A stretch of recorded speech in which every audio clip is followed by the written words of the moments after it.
the Columbia Broadcasting System presents The Free Company.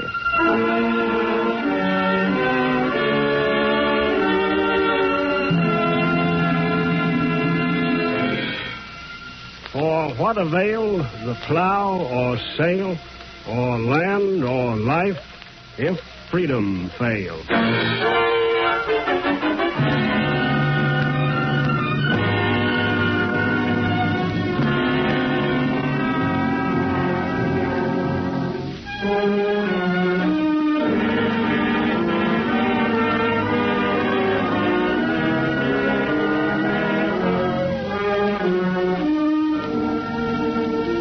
This is James Boyd, chairman of the Free Company, speaking from New York. Today, the Free Company presents Orson Welles in his own play, His Honor the Mayor. The Free Company is a group of writers, actors, and radio workers who come together voluntarily to present a series of plays about our basic liberties. We're unpaid, unsponsored, and uncontrolled. Just a group of Americans saying what we believe about this country and about freedom, trying to say it by means of plays, just as the Bible parables or the anecdotes that Lincoln used to tell illustrate other truths by means of stories. Some of our plays deal with the whole subject of freedom, others with the different basic civil rights on which that freedom rests. Today, the theme is an ancient and fundamental democratic right, which will become clear to you as you listen to the play. This week's author is Orson Welles, and the cast is recruited from his own Mercury Theater. Most appear prominently in Mr. Welles' forthcoming motion picture, Citizen Kane, and are now to be seen on Broadway in the Mercury's new success, Native Son. We present His Honor the Mayor. This story happened in a small town near the Mexican border. We'll call it Benton, because I never heard of any town by that name. Our hero, who's the mayor of the town, we'll call Nags.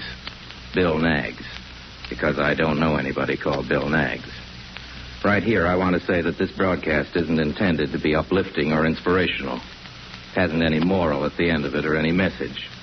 You can draw your own conclusions, and I hope you do. I'd like to know what you think of Mayor Nags' problem, and if you think he solved it the right way. Maybe you'll say he didn't solve it at all. That's possible.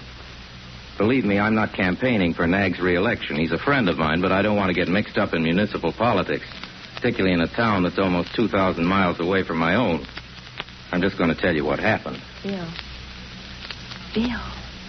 time to get up. I'm not going to tell you again. Let me sleep another half hour. No, sir. Just one little half hour more. I know why you don't want to get up today. Hear me, Bill?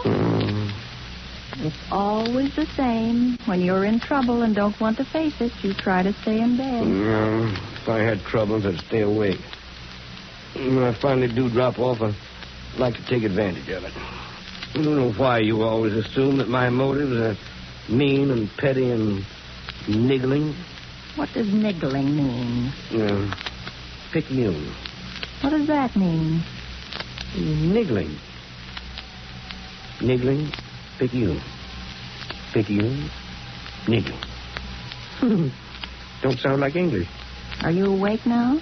The Nags are a good couple, and although neither of them believes it, each has a better opinion of the other than is usual in marriages as old as theirs. They have better reasons than most, maybe. Anyway, they think they have, which is the best reason of all.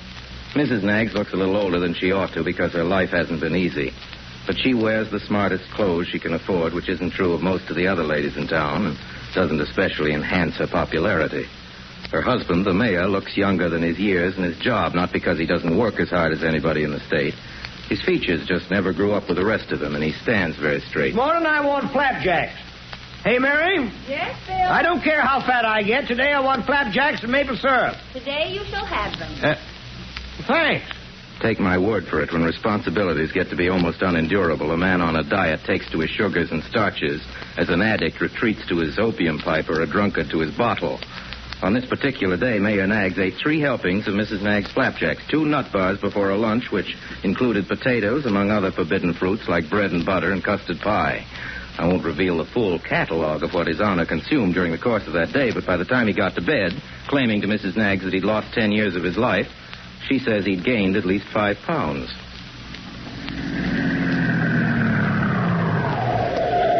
Morning, Bill. Hello, Jerry. What'll it be? Fill her up. Okay, Bill.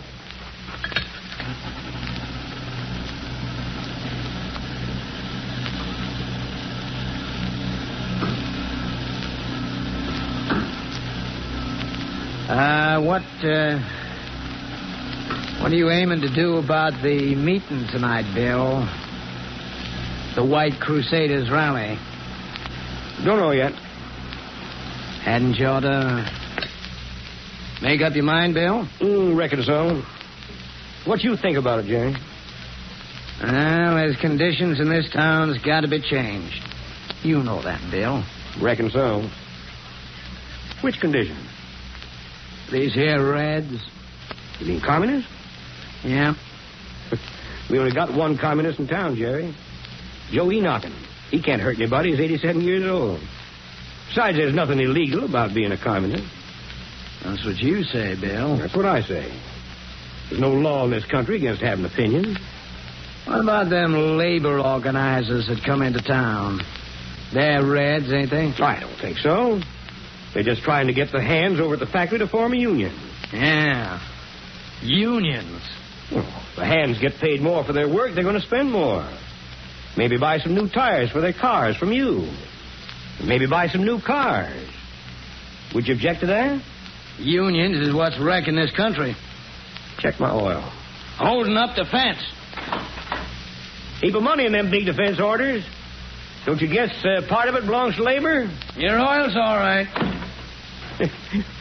What you mad at, Jerry? Bet you don't know. Hey, Jerry. Yeah? You going to that meeting tonight? Sure am. I'll see you there.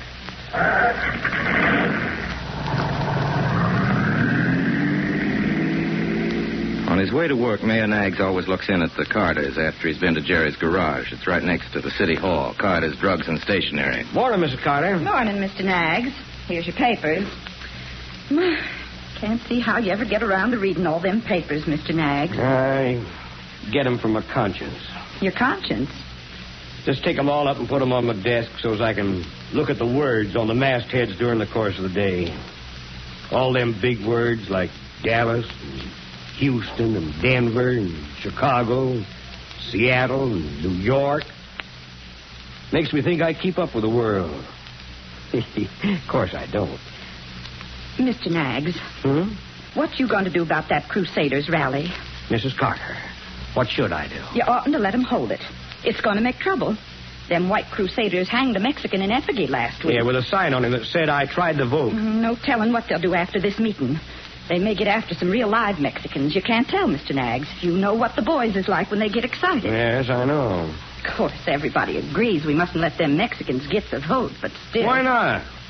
Why not what? Why shouldn't the Mexicans vote, same as we do?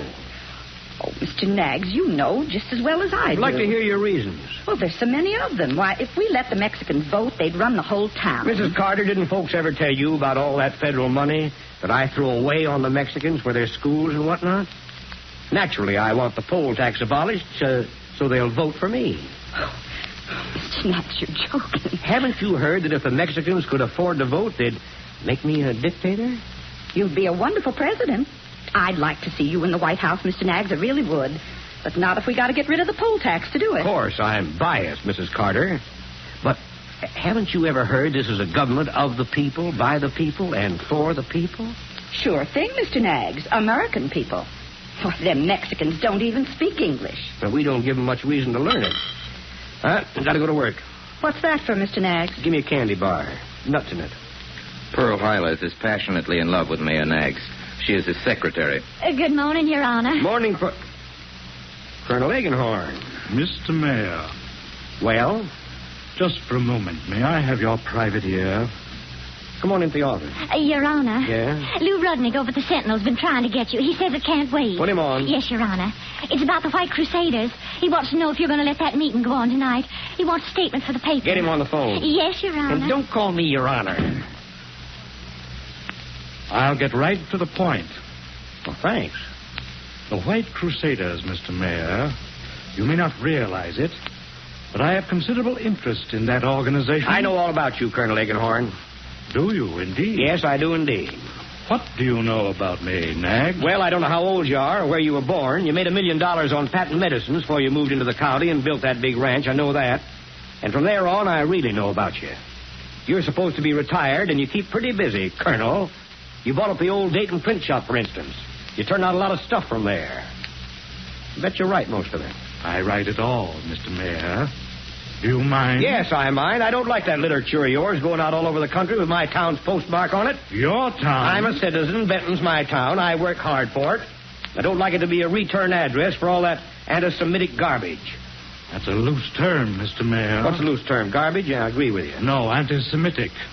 The International Jew. Mr. Rudnick on the phone, Your Honor. Lou? Yeah? Yes, Lou. I know what it means. Fascism is just one word for it, a loose term. No, nothing. Lou, you can print it in your paper that I can't stop it. I said I can't stop it. I know about refusing, revoking licenses. Just say I can't stop the meeting. Lou. Hung up on you, didn't he? Hung right up. Yeah. Glad to see you're taking that stand, Mr. Mayor. I don't forget any favor. Don't thank me. I'll do more than thank you. By the way, here's a copy of the White Crusader, a little monthly publication of ours. Read it, Mr. Mayor. Keep an open mind. I think you're big enough to admit your mistakes. As for the crusade itself, our ranks are always open to men of your mettle. And color? Naturally. How about my religion? You're a Christian? Maybe you forgot, Colonel. I'm a Catholic. I had forgotten. Well, Mr. Naggs, we always manage to make exceptions. Well, that's very nice of you, Colonel. But as far as I'm concerned, you... For broadcasting purposes, I have to censor the rest of Mr. Naggs' remarks. Enough to say that these remarks were unanswerable and that Colonel Eggenhorn left the mayor's office very red in the face and in quite a hurry. The mayor spent the rest of the morning receiving committees and talking on the telephone. The subject was always the White Crusaders rally. The first committee came from Benton College and was headed by Naggs' old friend Noble Cornflower, the president. Second was semi-officially from the Chamber of Commerce, and the third was sent by the American Legion. Everybody telephoned. Nobody wanted the Crusaders to hold their meeting. Yes, Dr. Evers, I know what they stand for. I know. Well, we'll see. I said we'll see. Thanks for calling. Mrs. Dewey on the other line, Your Honor. I talked to her before. She's calling again. I talked to everybody in town. Do I have to talk to them all twice?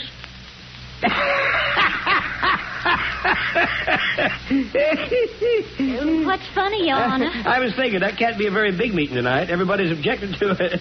There ain't nobody left to attend. Your Honor. I know, Mrs. Dewey, and don't call me Your Honor. Tell her I'm out to lunch. And that's where I am, darn it. Out to lunch. Father Hatton and Mayor Naggs went to school together when they were kids. Now Father Hatton hears Mayor Naggs at confession every so often. They meet for lunch all the time. There was some coolness between them during the mayor's gambling reform a couple of months back when a fanatic, or at least tactless, member of the police under orders to clean up every game in town embarrassed one of the church's bingo socials. Nothing serious, though. Never any real difference of opinion. Bill, I don't agree with you. No coffee, Father.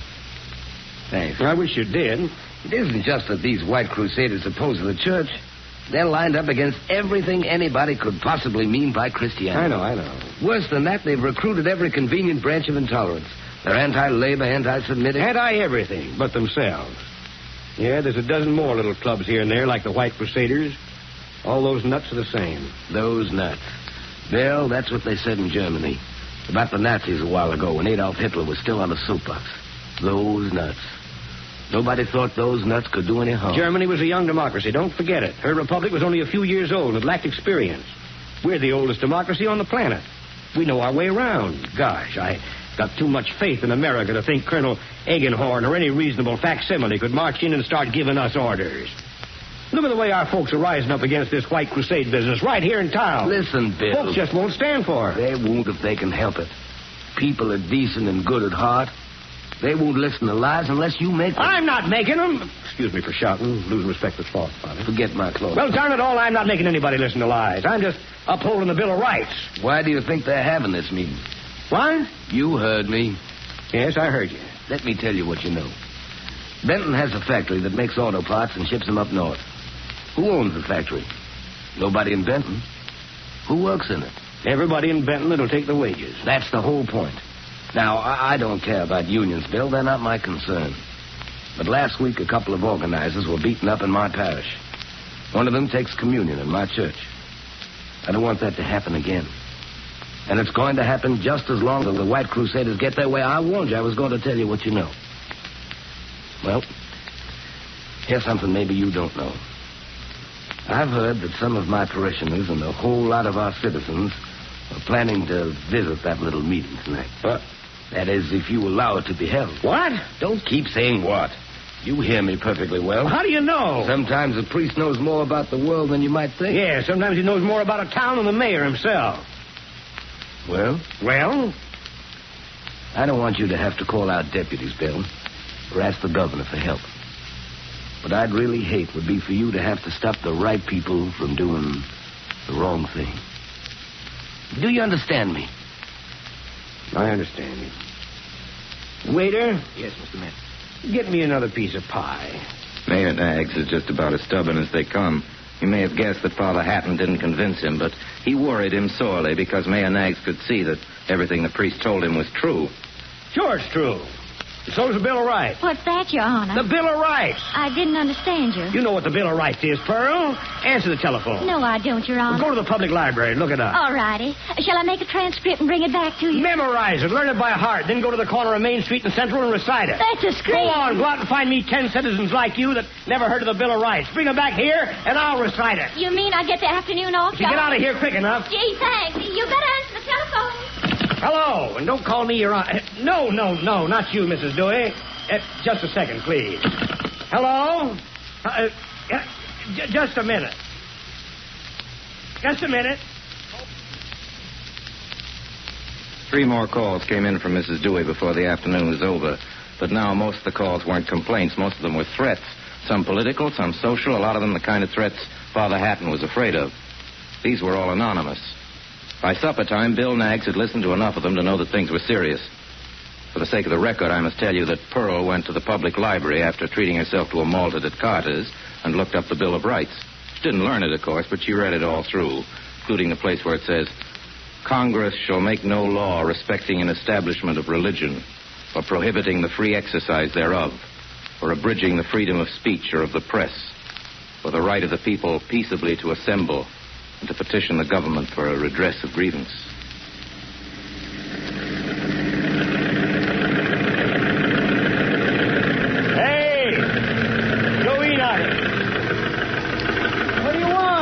What's your advice? You won't take it. Maybe I will. You never agree with anybody, Joe, and this time I don't either. What about the White Crusaders? Don't let them congregate. Goodbye. Hey! Joe Enochen. What is it now? You know, I thought you were the one man in town might agree with me. Well, I don't agree with you. Joe, I can't start interfering with the people's right to assemble. They ain't people, they're fascists. Everybody else wants you to interfere, don't they? Yes, they do. Well, there's the people for you. Everybody else. Ever hear of the will of the people? Ever hear of the Bill of Rights? Well, where'd the Bill of Rights come from? The will of the people. Where'd the Constitution come from? It didn't come down from Mount Sinai, Bub. God didn't write it. Listen. This country with its institutions belongs to the people who inhabit it. Whenever they should grow weary of the existing government, they can exercise their constitutional right of amending it or their revolutionary right to dismember or overthrow it. Naturally, you would advocate overthrowing the Constitution and the Bill of Rights, Joe.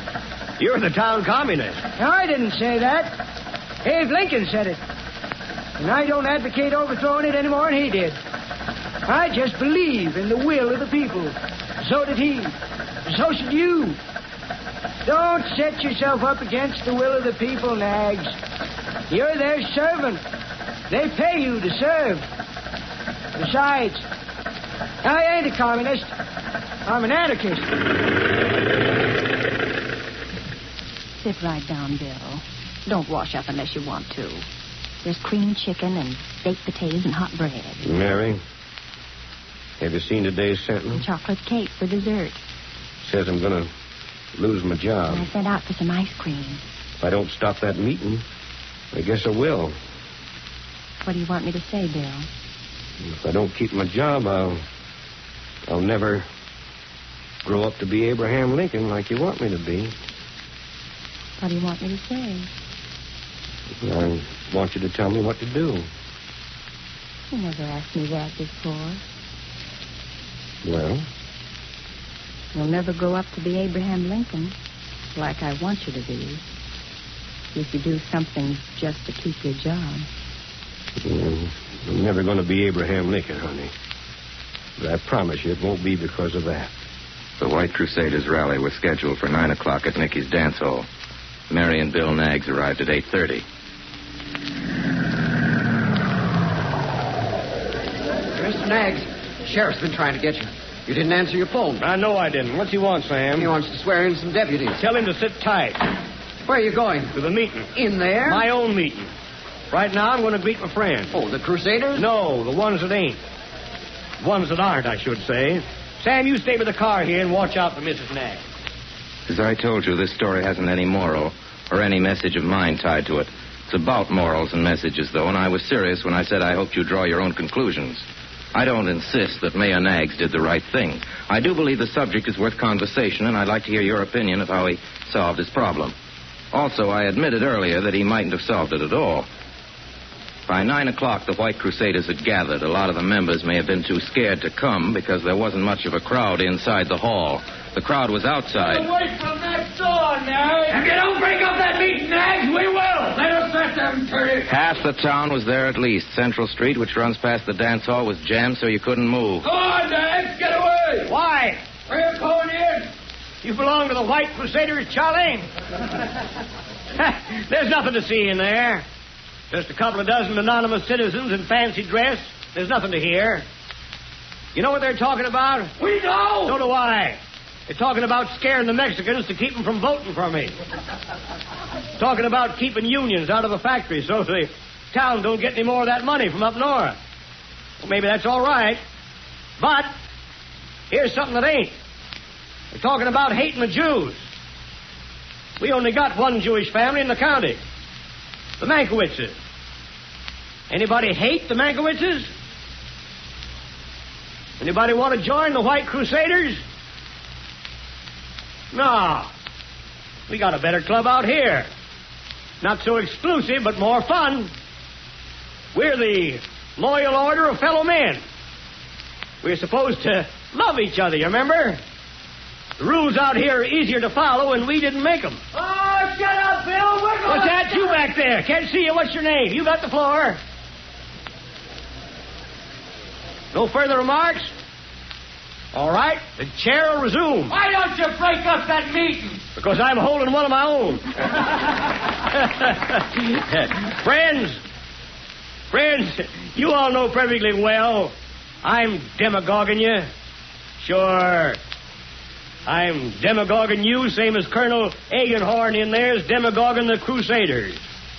Only I ain't fomenting and inciting a riot. Just the reverse. I ain't kidding you.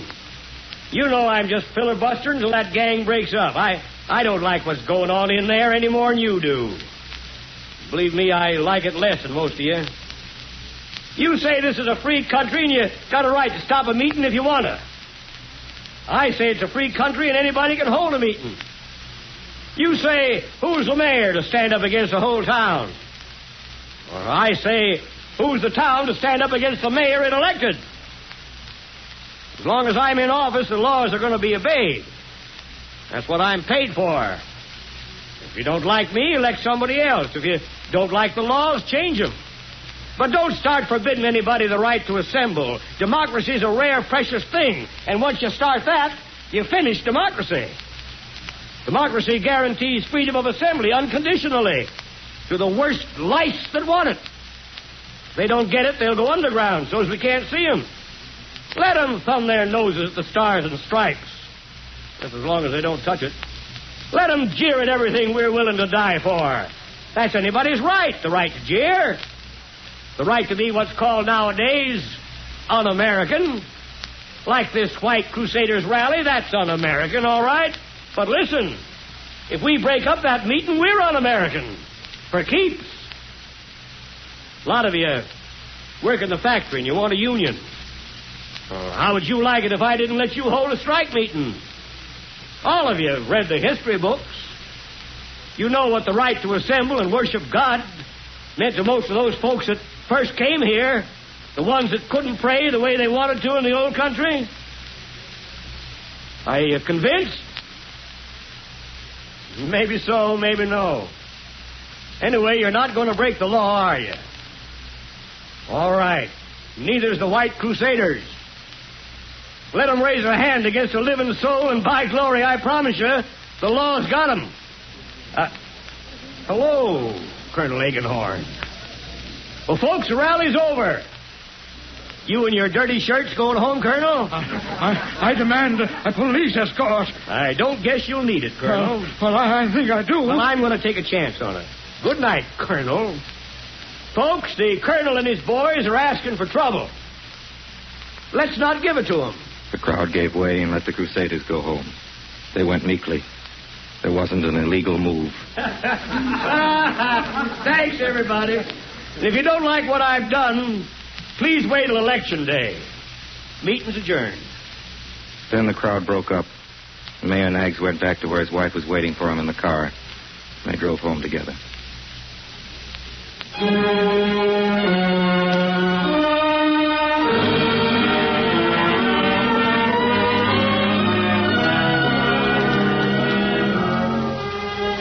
Like his honor the mayor, then, let us stand fast by the right of lawful assembly.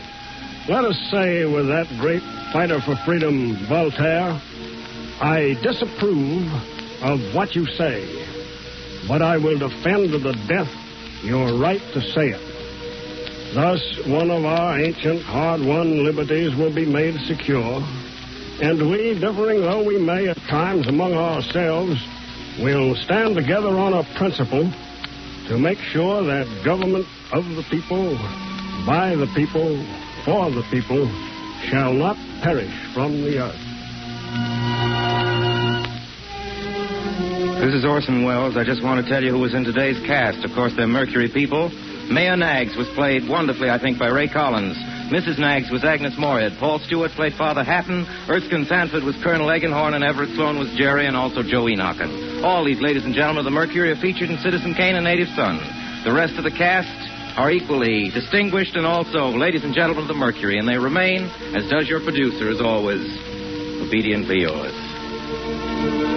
Copies of today's play, His Honor the Mayor, by Orson Welles, can be obtained by sending 10 cents to cover the cost of printing and mailing to the Free Company, Columbia Broadcasting System, New York. Next week, the Free Company presents an original play by Maxwell Anderson, leading American playwright, starring Paul Muni. This is the Columbia Broadcasting System.